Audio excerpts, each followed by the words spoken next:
And I am so glad that I had bought this car. I had no idea that they're sunsetting this 2-liter turbo motor.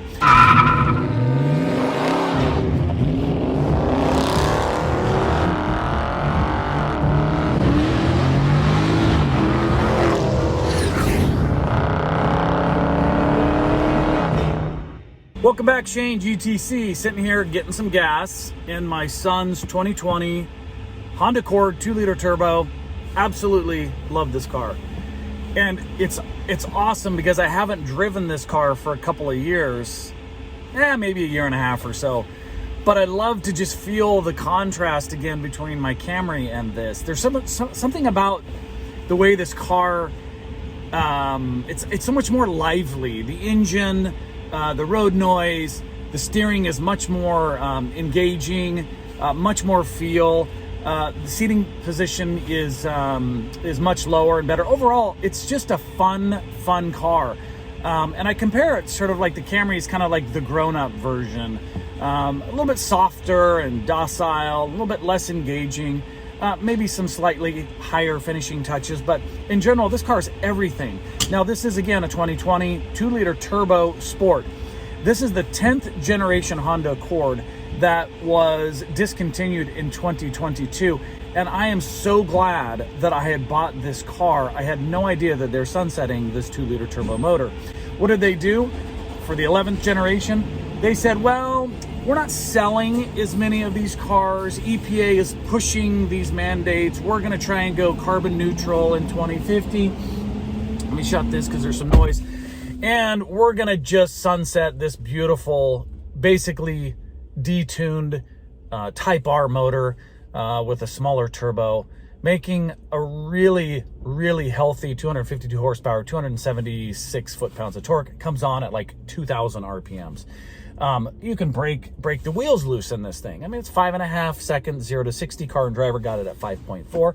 I think it's just a really, really nice car. 10-speed automatic, doesn't hunt for gears, fun to drive, engaging, all of those things. Yes, the brakes are a little grabby. Yes, some people complain about the hood shutter, but in all, it's been an incredibly reliable car. I don't have any issues with it. Now, here's what I've done to it at 43,187 miles is new tires. That's expected. Brakes are still good. Just replaced the battery. Did another oil change. Wipers needed to be replaced. No major recalls. Transmission flush. Take care of the car. It's typical Honda reliability, is what you can expect. It's been a great car. I expect to have it for many more years to come. So I was walking the lot and I was just sort of going, man, why did they get rid of these cars?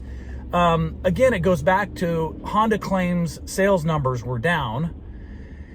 And again, the mandates. And so they went to this 2-liter non-turbo hybrid with 2 electric motors, down on horsepower, 207, foot-pounds of torque, 242, 0 to 60 somewhere in the 7 seconds. But they claim that now you're getting 537 miles, on a tank of gas. You can save $18,000, dollars over the life of the car. Let's get into that in a minute. And so basically, as one, I think Car and Driver put it, 2 steps forward, 1 step back. The 2 step forward, you give it a little bit, newer technology. You can speak to your HVAC controls, voice control, whatever, blah, blah, blah, bigger screen, some nicer amenities, and comfort, but you're giving up the performance, right? And also the economy. So $18,000 over the life of the car. That's 20 years as they define the life of the car. Who's keeping their car for 20 years these days? I don't know anybody in my family. I've never kept a car for 20 years to realize those savings. It's kind of like selling you solar. Oh, you're going to save $35,000. Well, yeah, but you're going to have to pay it off over 20 years. And so you're not going to actualize or realize those savings. The ROI is over a very long period of time. Now, what I found was if you go down, and I'll reference the article here, if you go down to the 15, 10, and more realistically, the 5-year, you're looking at about $4,000 to $5,000 over 5 years, roughly about $1,000 a year in fuel savings.